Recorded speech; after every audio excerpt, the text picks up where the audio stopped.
ವಿಭಾಗ ಪ್ರಧಾನರು ಹಾಗೂ ಎಲ್ಲ ಶ್ರೀಮಠದ ಶಿಷ್ಯಮಿತ್ರ ಈ ಸಭೆಗೆ ಆಹ್ವಾನಿಸುತ್ತಾ ಇದ್ದೆ, ಸ್ವಾಗತಿಸ್ತಾ ಇದ್ದೆ. ನಮಗೆ 1 ವರ್ಷದ ಅನುಭವ. ಈಗ ಕಳೆದ ಚಾತುರ್ಮಾಸದಲ್ಲಿ ಈ ಹೊಸ ಸಮಿತಿಯ ರಚನೆ ಈಗ ಅನುಗ್ರಹ ಮಾಡಿದ್ದವು, ಮಾರ್ಗದರ್ಶನ ಮಾಡಿದ್ದವು, ಆಶೀರ್ವಾದ ಮಾಡಿದ್ದೆವು. ಅದರಂತೆ ನಾವು ನಿರಂತರವಾಗಿ 1 ವರ್ಷದಲ್ಲಿ ಕೆಲಸ ಮಾಡಿ ಹೋಗ್ತೀವಿ. ನೀವು ಗೊತ್ತಿದ್ದು ಸಾಧಾರಣ 1 ವರ್ಷದಲ್ಲಿ ನಮಗೆ ಸೇವೆ ಮಾಡುವಂತಹ ಒಂದು ಸದವಕಾಶ ಸಿಕ್ಕಿದ್ದು. ಆ ಸದವಕಾಶ ನಾವೆಲ್ಲರೂ ಸದುಪಯೋಗಪಡಿಸಿದ್ವಿ. ಆರಂಭದಲ್ಲಿ ಚಾತುರ್ಮಾಸದ ನಂತರ ಪ್ರಥಮವಾಗಿ ನಮಗೆ ಸಿಕ್ಕಿದ್ದು ಮಾಣಿಮಠದಲ್ಲಿ ನವರಾತ್ರಿ ನಮಸ್ಯ ಕಾರ್ಯಕ್ರಮ. ಅದರ ನಂತರ ಇಲ್ಲಿ ನಾವು ರುದ್ರಪಠಣ ಮಾಡಿದ್ದು, ಕ್ಯಾಪನೆ ಕಾರ್ಯಕ್ರಮದಲ್ಲಿ ನಾವು ದರ್ಶನ ಮಾಡಿದ್ದರಿಂದಾಗಿ ನಾವು ಎಲ್ಲ ಮನೆ ತಲುಪ್ತಾ ಇದ್ವಿ. ಅದರಲ್ಲಿಯೂ ಒಂದು 2-3 ವಲಯಗಳನ್ನು ಇಲ್ಲಿ ಉಲ್ಲೇಖಿಸಬಹುದು. ಕಲ್ಯಾಣ ವಲಯದವರು ಮನೆ ಭೇಟಿ ಕಂಪ್ಲೀಟ್ ಮಾಡಿದ್ರು. ಈ ಚಾತುರ್ಮಾಸಕ್ಕಿಂತ ಮೊದಲು ಅಭಿಯಾನಲ್ಲಿ ಮನೆಯ ಒಂದು ಮನೆಯ ಬಾಕಿ ಆಗದಂಗೆ ತಲುಪಿದ್ರು. ಹಾಗೆ ಮುಡಿಪು ವಲಯಲ್ಲಿಯೂ ಅದ್ಭುತವಾದಂತಹ ಸಮರ್ಪಣೆ ಮಾಡಿಸಿದ್ದವು. ಅಲ್ಲಿಯೂ ಪದಾಧಿಕಾರಿಗಳ ಮನೆಗೆ ಹೋಗಿ ಭೇಟಿಯಾಯಿತು. ಮಂಗಳೂರು ಮಧ್ಯ ವಲಯದಲ್ಲಿ ಕೂಡ ಉತ್ತಮವಾದಂತಹ ಸ್ಪಂದನ ಆಯಿತು. ಈ 3 ವಲಯಗಳ ನಡುವೆ ಪೈಪೋಟಿ ಇತ್ತು. ಎಂಗಳದ್ದು ಹೆಚ್ಚು ಹೇಳುವಷ್ಟು ಪೈಪೋಟಿಲಿ ಅವರು ಕೆಲಸ ಮಾಡಿದವು. ಅದಕ್ಕೆ ಬೇಕಾಗಿ ನಾವು ಅವಕ್ಕೆಲ್ಲರಿಗೆ ಅಭಿನಂದನೆಗಳನ್ನು ಹೇಳ್ತಾ ಇದ್ದೇವೆ. ಹಾಗೆ ಉಳಿದ ವಲಯ ಕಡಿಮೆ ಏನಲ್ಲ, ಪ್ರತಿಯೊಬ್ಬಂದೇ ಕೆಲಸ ಮಾಡಿದ್ದು, ಪ್ರತಿ ವಲಯದಲ್ಲಿ ಕೆಲಸ ಆಯಿತು. ಆ ವಲಯದಲ್ಲಿ ಎಲ್ಲಿಯಾದರೂ ಮನೆ ತಲುಪಲು ಬಾಕಿ ಆಗಿದ್ದರೆ ಅವು ತಲುಪಬೇಕು ಹೇಳುವ ಆಶಯ ನಮ್ಮದು. ಅದು ನಮ್ಮ ಆಶಯ ಅಲ್ಲ, ಗುರುಗಳು ಮತ್ತು ಮಹಾಮಂಡಲದ ಸಂಪೂರ್ಣ ಮಾರ್ಗದರ್ಶನ ಈ ಕೆಲಸ ಆಯಿತು. ನಮಗೆ ಅತ್ಯಂತ ಸಂತೋಷ ಆಯಿತು. ಮಹಾಮಂಡಲದ ಪ್ರಧಾನ ಕಾರ್ಯದರ್ಶಿ ಉದಯಣ್ಣ ನಮ್ಮ ಮಂಗಳೂರು ಮಧ್ಯ ವಲಯದ ಶಿಷ್ಯಭಕ್ತರು.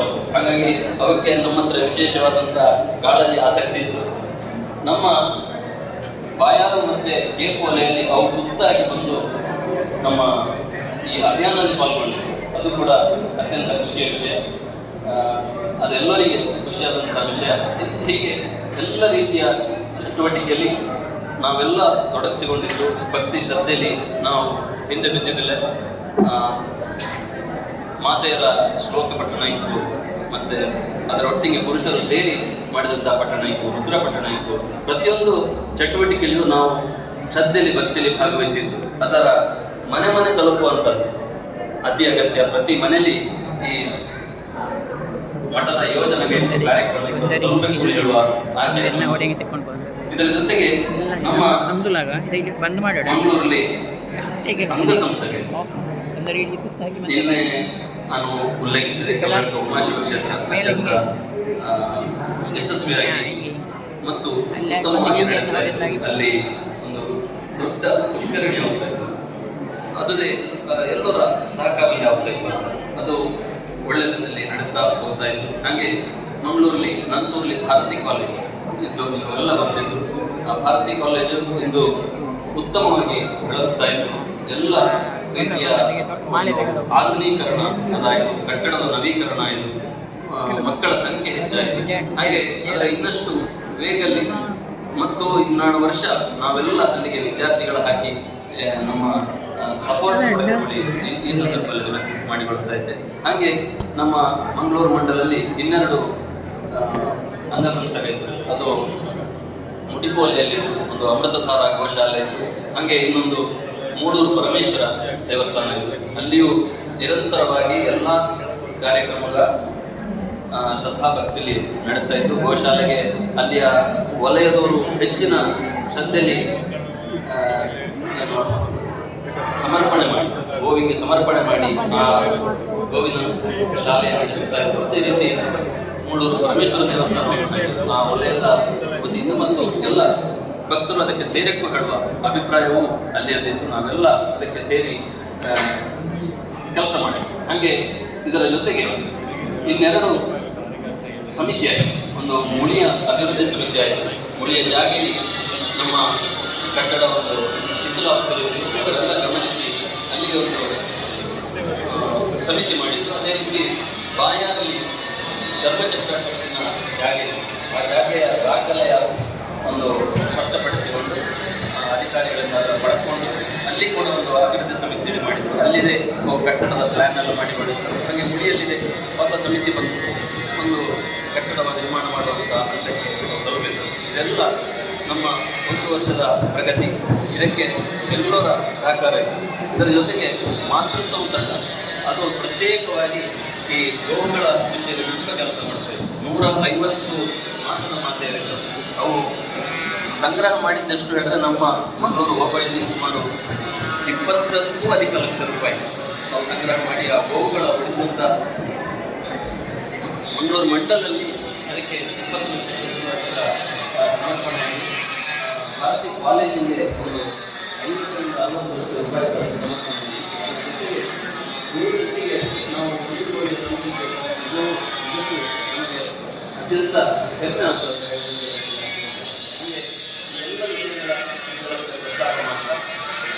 ನಮಗೆ ಇನ್ನು 1 ವರ್ಷದ ಅವಧಿಯಲ್ಲಿ ಬಪ್ಪಚಾರಣ ಜಾತ್ರೆ ಮಾಡಿಸಿದವರೆಗೆ ನಮ್ಮ ಈ ಸಮಿತಿಗಳು ನಾವು ಈ ಡಾಕ್ಯುಮೆಂಟೇಷನ್ ಮಾಡಿಕೊಂಡು ನಮ್ಮ ದಾಖಲೆಯ ಹಸ್ತಾಂತರಿಸಲು ನಾವು ತಯಾರಿಗೂ ಯಾವುದೇ ವಿಷಯದಲ್ಲಿ ನಮ್ಮ ಒಂದು ಏನು ದಾಖಲೆ ನಾವು ಬರ್ಕೊಂಡು ಮಾಡಿಕೊಂಡಿಲ್ಲ ಅದು ಮುಂದಿನ ಪದಾಧಿಕಾರಿ ವರ್ಗದ ಹಸ್ತಾಂತರ ಅದಕ್ಕೆಲ್ಲ ಇವುಗಳ ಸಹಕಾರ ಮಾಡಿ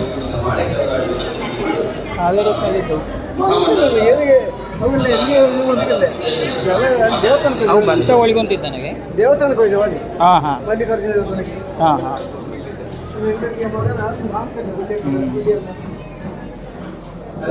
ಗುಳ್ಳೆಕಲ್ಲ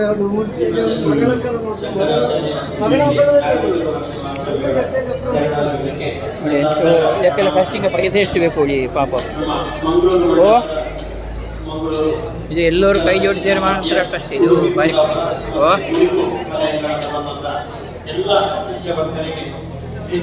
ಬೇರೆ ಬೇರೆ ಇವರದ್ದಲ್ಲೆಲ್ಲ ಆಯಿತು. ನಮ್ಮದಲ್ಲಿಯೇ ನಮ್ಮದಲ್ಲಿಯೇ ನಾವು ಹಿಂದೆ ಇರ್ಬೋದು. ಬೇರೆಯವರೆಲ್ಲ ಮುಂದೆ ಮುಂದೆ ಬಂದಾಯಿತು.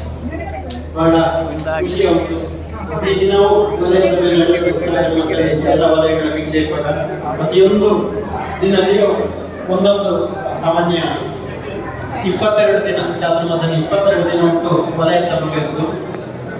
ಈ ವಲಯ ಸಭೆಗಳಲ್ಲಿ ಮುಖ್ಯವಾಗಿ ಈ ಸಂಚರಣ ವಲಯ ಸಭೆಯಲ್ಲಿ ನಾವು ಚರ್ಚೆ ಮಾಡುವಂಥದ್ದು ಹೇಳಿದ್ರೆ ನಮ್ಮ ಮಧ್ಯಂತರ ಅವಧಿ ಹೇಳಿದ್ರೆ 2 ವರ್ಷದ ಅವಧಿಯಲ್ಲಿ 1 ವರ್ಷ ಈಗಾಗಲೇ ಕಂಪ್ಲೀಟ್ ಆಯಿತು. ಇನ್ನು 1 ವರ್ಷ ಇತ್ತು ಹೇಳಿದ್ರೆ ಇದೊಂದು ಆತ್ಮಾವಲೋಕನಕ್ಕೆ ನಾವು ಒಂದು ವೇದಿಕೆ. 1 ವರ್ಷದಲ್ಲಿ ನಾವೆಂತ ಮಾಡಿದ್ದು ಇದು ಮುಂದಿನ 1 ವರ್ಷದಲ್ಲಿ ನಾವೆಂತ ಮಾಡಿಕೊಳ್ಳುವಂಥದ್ದರ ಪದಾಧಿಕಾರಿಗಳಿಂದ ಚಿಂತನೆ ಮಾಡಿದ್ದಾರೆ.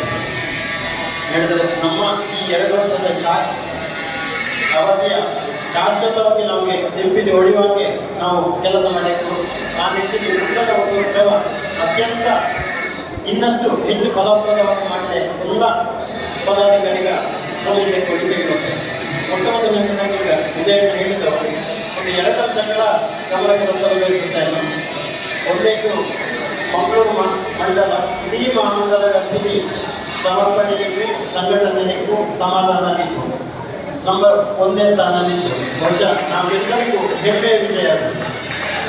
ಮಠದ ವಿವಿಧ ಯೋಜನೆಗಳಿಗೆ ಕಳೆದ 1 ವರ್ಷದಲ್ಲಿ 1,73,472 ರೂಪಾಯಿ ಸಮರ್ಪಣೆ ಇದೆ. ಬಹುಶಃ ಸಾಮಾನ್ಯ ಕಳೆದ ವರ್ಷ ನಮ್ಮಲ್ಲಿ 1,39,60,831 ರೂಪಾಯಿ ಸಂಗ್ರಹವಾಗಿತ್ತು. ಇದರ ಸುಮಾರು 42 ಲಕ್ಷ ರೂಪಾಯಿಯಷ್ಟು ಅಧಿಕ ಸಂಗ್ರಹ ಈ 1 ವರ್ಷದ ಅವಧಿಯಾಯಿತು. ಇದು ನಮಗೆ ಜುಲೈ 1ರಿಂದ ಜೂನ್ 30ರವರೆಗೆ ಬಹುಶಃ ನಾವು ಗುರುತಿಸಿ ಅಭಿಯಾನ ಕಳೆದ 2 ತಿಂಗಳಲ್ಲಿ ಇನ್ನು ದೊಡ್ಡ ಪ್ರಮಾಣ ಸಮರ್ಪಣೆ ಇದೆ. ಅದು ಹೊರತುಪಡಿಸಿ ಕೂಡ ನಾವು ಸಂಗ್ರಹತೆ ಆಗಲಿ ಸಮರ್ಪಣೆ ಆಗಲಿ ಎಲ್ಲ ಮಂಡಲಗಳಿಂದ ಮುಂದೆ ಇದ್ದು ಕಳೆದ ಸರ್ತಿ ನಾವು 2ನೇ ಸ್ಥಾನದಲ್ಲಿತ್ತು. ಮಂಗಳೂರು ಮಂಡಲ ಹಿಂದಿನ ವರ್ಷದಲ್ಲಿ 2ನೇ ಸ್ಥಾನದಲ್ಲಿತ್ತು ಒಟ್ಟು ಸಮರ್ಪಣೆಯಲ್ಲಿ. ಈಗ 1ನೇ ಸ್ಥಾನಕ್ಕೆ ನಾವು ಹೋಯ್ತು. ಕಳೆದ ಸರ್ತಿ 1ನೇ ಸ್ಥಾನದಲ್ಲಿದ್ದಂತ ಉಪ್ಪಿನಂಗಡಿ ಮಂಡಲ ಈ ಸರ್ತಿ 2ನೇ ಸ್ಥಾನಕ್ಕೆ ಹೋಗಿ ನೋಡಿ ಈ ಸಭೆ ಗಮನಕ್ಕೆ ತಪ್ಪಲೆ ಬಯಸುತ್ತೆ. ಹಾಗೆ ಮುಖ್ಯವಾಗಿ ಇನ್ನೊಂದು ನಮ್ಮ ಈ ಮಹಾಮಂಡಲದ ಅವಧಿಯಲ್ಲಿ ಆದಂತಹ ದೊಡ್ಡ ಕಾರ್ಯ ಹೇಳಿದರೆ ಈ ಗುರುದೃಷ್ಟಿ ಸಭಾಭವನದ್ದು. ಬಹುಶಃ ನಾವೆಲ್ಲರಿಗೂ ಗೊತ್ತಿದ್ದು ಸುಮಾರು ಒಂದು 11ರಿಂದ 11.5 ಕೋಟಿ ರೂಪಾಯಿಯ ಪ್ರಾಜೆಕ್ಟ್ ಇದು. ಬಿಲ್ಡಿಂಗ್ ಇಕ್ಕು, ಇದರ ಒಳ ಇಪ್ಪಂತ ಒಂದು ಭದ್ರದ ಕೊಠಡಿಗೂ, ಹಾಗೆ ಇಲ್ಲಿ ನಮಗೆ ಕಾಣುವಂತ ಸುಮಾರು ಒಂದು 250 ಅಡಿಯಷ್ಟು ಅದಕ್ಕೆ ನಮಗೆ ರಿಟೈನಿಂಗ್ ವಾಲ್ ಕೂಡ ಮಾಡಕ್ಕಾಗಿ ಬಂತು. ಗುರುಗ ದೇವರು ಎತ್ತಿಸಿದವಳಾದರೆ ಮುಂದಣ ಚಾತುರ್ಮಾಸಕ್ಕಪ್ಪಗ ನಾವು ಮೇಲಣ ಗುರುದೃಷ್ಟಿ ಸಭಾಭವನ ಇದೆಲ್ಲ ದೊಡ್ಡದಾದಂತ ಈ ಸತ್ಯ ನಾನು ಚಾತುರ್ಮಾಸ ಸುರುವಣ್ಣ ದಿನ ನಮಗೆ ರಜೆ ಕಷ್ಟ ಅಂತ ಹೇಳಿದರೆ ನಾವು ಎಷ್ಟು ದೊಡ್ಡ ಕೇಳಿ ಕಟ್ಟಿದರೆ ನಮ್ಮ ಶಿಷ್ಯರು ಒಪ್ಪಂತದ್ದು ಇನ್ನು ದೊಡ್ಡ ಸಂಖ್ಯೆಯಲ್ಲಿ ಇರ್ತವೆ. ಆ ಕಾರಣಕ್ಕಾಗಿ 12 ವರ್ಷ ಇದರಿಂದ ದೊಡ್ಡ ಸಭಾಂಗಣ ನಿಗಳೆಲ್ಲರ ಸಹಕಾರದ ಕಟ್ಟುವ ಅದಕ್ಕೆ ನಿಗಳೆಲ್ಲರ ಸಹಕಾರ ಬೇಕು ಕೇಳಿ ಓದ್ತಾ ಇದ್ದೆ. ಬಹುಶಃ ಇಲ್ಲಿ ಮಹಾಮಂಡಲದವರು ಮಾತ್ರ ಅಲ್ಲ, ಇಡೀ ಅದು ಮಂಡಲದವರಿಗೂ ವಲಯದವರಿಗೂ ಘಟಕದವರಿಗೂ ಎಲ್ಲ ಕಡೆಯಿಂದ ಇದಕ್ಕೆ ಅದ್ಭುತ ಸ್ಪಂದನೆ ಸಿಕ್ಕಿದ್ದು. ಹೇಳಿದರೆ ನಮಗೆ ಜೂನಲ್ಲಿ ನಮಗೆ ಜೂನ್ 1ನೇ ತಾರೀಕಿಗೆ ಅಪ್ಪಾಗ ನಾವಿನ್ನು ಚಾತುರ್ಮಾಸ ಶುರುವಪ್ಪಲ್ಲಿ ಕೇವಲ 47 ದಿನ ಇದ್ದದ್ದು. ಈ 47 ದಿನಲ್ಲಿ ಸಾಮಾನ್ಯ ಒಂದು 30ರಿಂದ 40% ಹೆಚ್ಚು ಕೆಲಸ ಮುಗಿಸಬೇಕಾದ್ದು. ನಮ್ಮ ಈ ಕಾಮಗಾರಿಯ ಗುತ್ತಿಗೆ ವಹಿಸಿಕೊಂಡಿದ್ದಂಥ ಪುತ್ತೂರಿನ ಮಾಸ್ಟರ್ ಪ್ಲಾನರಿಯರು ನಾವು ಇದು ಮಾಡಿ ಹೆಂಗೋ ಪೈಸೆ ಕೊಟ್ಟರೆ ಮಾತ್ರ ಕೆಲಸ ಮಾಡಲೇ ಸಾಧ್ಯ ಹೇಳುವಂಥ ಒಂದು ಅಭಿಪ್ರಾಯ ಕೊಟ್ಟಪ್ಪಾಗ ಬಹುಶಃ ಎಲ್ಲರಿಗೂ ಇದು ಹೇಗೆ